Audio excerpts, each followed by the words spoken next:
안녕하세요. 광운대학교 입학사정관 김명옥입니다. 이번 시간에는 2022학년도 광운대학교 학생부 종합전형과 관련해서 수험생들이 많이 질문했던 내용 위주로 한번 살펴볼까 합니다. 먼저 첫 번째 한번 살펴보면요. 2022학년도 광운대학교 학생부 종합전형이 궁금해요 라는 질문을 많이 하는데요.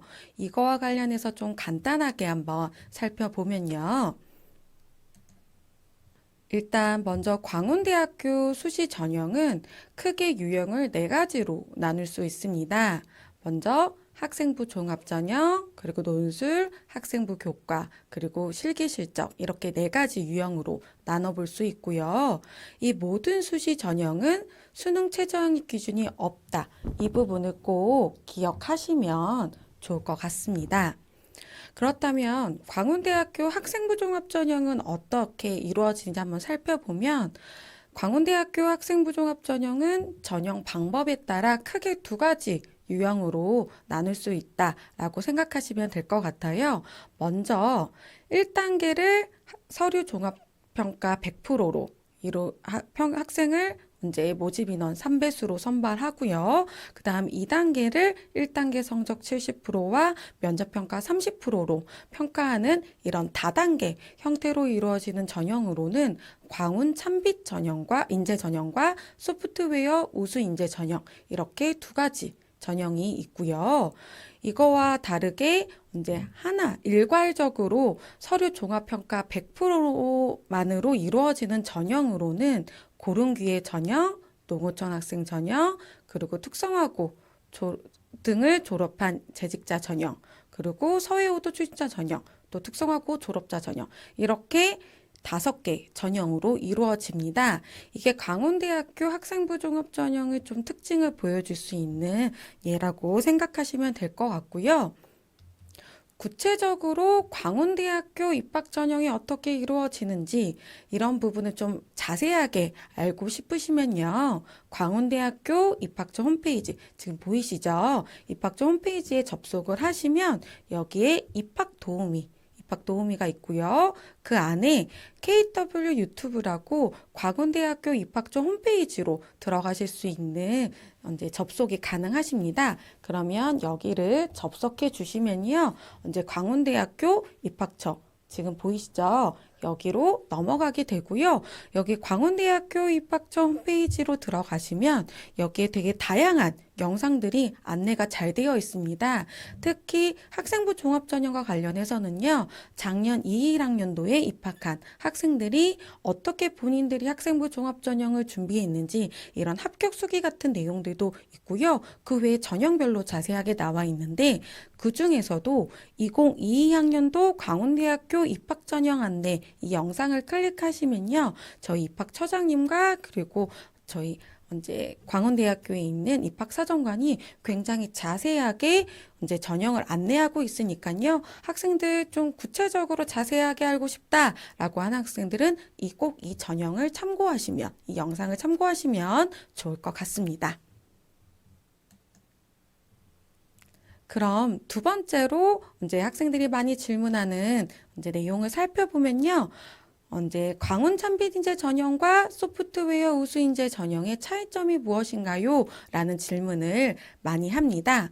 아마 이 두 전형 중에 뭐 어떤 걸 선택해서 지원했을 때 본인에게 좀 더 유리할지 이런 부분들이 많이 고민이 돼서 질문을 많이 하는데요. 이거와 관련해서 좀 안내를 해드리면 먼저 광운 참빛 인재 전형과 소프트웨어 우수 인재 전형의 차이점은 뭐 모집 단위, 그러니까 학생을 선발하는 학과 모집 단위와 뭐 선발 인원, 인재상, 그리고 면접 평가 요소 이런 부분들에 있어서 차이가 있습니다. 좀 자세하게 살펴보면 광운 참빛 인재 전형은 이제 광운대학교 가장 대표적인 학생부 종합전형이고요. 그 전형 같은 경우에는 거의 모든 모집 단위를 선발하고 있습니다. 뭐 예를 들면 스포츠융합과학과라던가 정보콘텐츠학과 그리고 자산관리학과 이 세 개 학과를 제외하고는요. 모든 모집 단위에서 선발을 하고 있고요. 근데 소프트웨어 우수인재 전형 같은 경우에는 전형 명칭에서도 느껴지시죠? 이 소프트웨어에 언제 잘 준비되어 있는 우수한 인재를 선발하겠다. 그런 전형이거든요. 그렇다 보니까 이 인재 전형 같은 경우에는 이제 소프트웨어 융합대학에 해당하는 세 개 모집 단위. 그러니까 컴퓨터 정보공학부, 그리고 소프트웨어 학부, 그리고 정보융합부 이렇게 세 개의 모집 단위만 학생을 선발하고 있습니다. 그렇다 보니까 학생들이 난 소프트웨어 우수인재 전형을 지원할 거야 라고 했는데 선발하지 않은 모집 단위가 있을 수도 있어요. 그렇기 때문에 어떤 전형으로 지원하는 게 좋을지 좀 살펴보면 좋고요. 또 하나는 이제 가장 크게 차이점 중에 하나는 면접평가 요소가 다릅니다. 광운찬빛인재 전형 같은 경우에는 이제 면접평가 오른쪽을 한번 살펴보시면 여기 보시면 발전 가능성 그리고 논리적 사고력 그리고 인성 이렇게 세 가지 평가 요소로 학생들을 선발하고요. 근데 소프트웨어 우수인재 전형 같은 경우에는 발전 가능성과 인성은 동일한데 여기서 논리적 사고력 대신에 문제 해결 능력을 학생들을 평가합니다. 이건 서류 평가가 아니라 면접 평가에서 이루어지는 거고요. 이 면접 평가와 관련해서 어떻게 구체적으로 좀 다른지 뭐 예시 같은 걸 들어드리는 건 제 뒤에서 면접 평가 관련해서 안내를 할 때 좀 자세하게 안내를 해드리겠습니다. 아마 학생들이 이 질문하는 거는 어떤 전형을 지원했을 때 본인에게 좀 더 유리할지에 대한 고민이 있어서 그런 것 같은데요. 일단은 소프트웨어 우수인재 전형은 명칭 그대로 소프트웨어 우수에 대한 인재를 선발하는 거기 때문에 언제 학생들이 이 부분에 좀 잘 준비되어 있다라는 학생들이 지원하면 좋으시고요. 그렇다 보니까 이 두 전형의 입시 결과에 대해서도 차이가 있습니다. 그래서 저희 입학처 홈페이지 앞에서도 설명해드렸죠. 입학처 홈페이지에 들어오시면 3개년도 이제 입시 결과 올라져 있으니까 어떻게 차이가 있는지를 한번 살펴보면 좋으실 것 같습니다. 그 다음에 학생들이 좀 많이 질문하는 내용은요. 광운찬빛인재 전형과 소프트웨어 우수인재 전형을 중복 지원이 가능한지에 대한 질문도 많습니다. 이거와 관련해서는 안내를 해드리면 광운찬빛인재 전형과 소프트웨어 우수인재 전형 복수 지원이 가능합니다. 이 두 전형만 복수 지원이 가능한 게 아니라요. 모든 전형에 대해서 복수 지원이 가능합니다. 예를 들면 내가 학생부 종합전형 광운찬빛인재 전형을 지원하고요. 소프트웨어 우수인재 전형도 지원하고 고른기회 전형도 해당이 돼서 지원하고 이런 식으로 다 중복 지원이 가능하고요. 다만 학생들이 좀 유념하셔야 될 거는 이게 중복 지원을 하면 수시가 6번의 기회가 있잖아요. 그렇게 중복 지원한 만큼 이제 횟수가 해당이 된다. 그러니까 광운찬빛인재 전형 지원하고 소프트웨어 우수인재 전형 지원하고 고른기회 전형을 지원하게 되면 수시 3회의 기회를 사용하게 되는 거다라는 거 생각하시면 될 것 같고요. 또 하나 학생들이 좀 유념하셔야 될 건 뭐냐면요. 이렇게 설명을 하면 학생들이 그러면요 선생님 저는 광운찬빛인재 전형에서 국어국문학과를 지원하고요. 그런 다음에 또 광운찬빛인재 전형으로 소프트웨어 학과를 지원할 거예요. 라고 얘기를 하는데 그렇게 지원은 안 되십니다. 하나의 전형에는 하나의 모집 단위만 지원이 가능하다. 고로 광운찬빛인재 전형으로 하나의 모집 단위만 지원이 가능하시고요.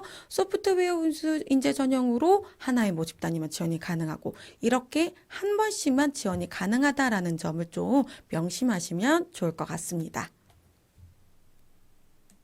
그 다음에 다음 질문으로 넘어가도록 할게요. 학생들이 또 많이 질문하는 내용 중에 하나가요.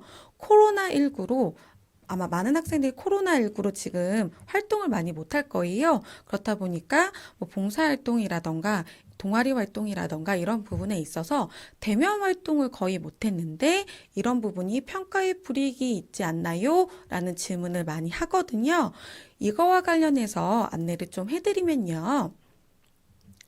일단 코로나19 같은 경우에는 이제 모든 학생들, 본인뿐만 아니라 지금 고등학교를 다니고 있는 모든 학생들이 영향을 받았다라는 점을 좀 생각하시면 좋을 것 같습니다.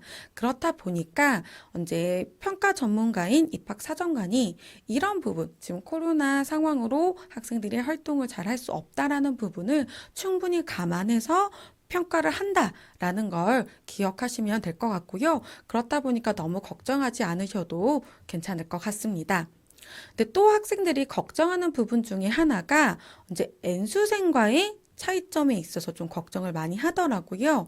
예를 들면 이제 재수생까지는 코로나 영향을 받았었는데 삼수생 같은 경우에는 코로나 영향이 전혀 없었기 때문에 이제 학생부 기록 부분에 있어서 차이가 있지 않을까요? 라는 부분들을 좀 많이 생각을 하는데요.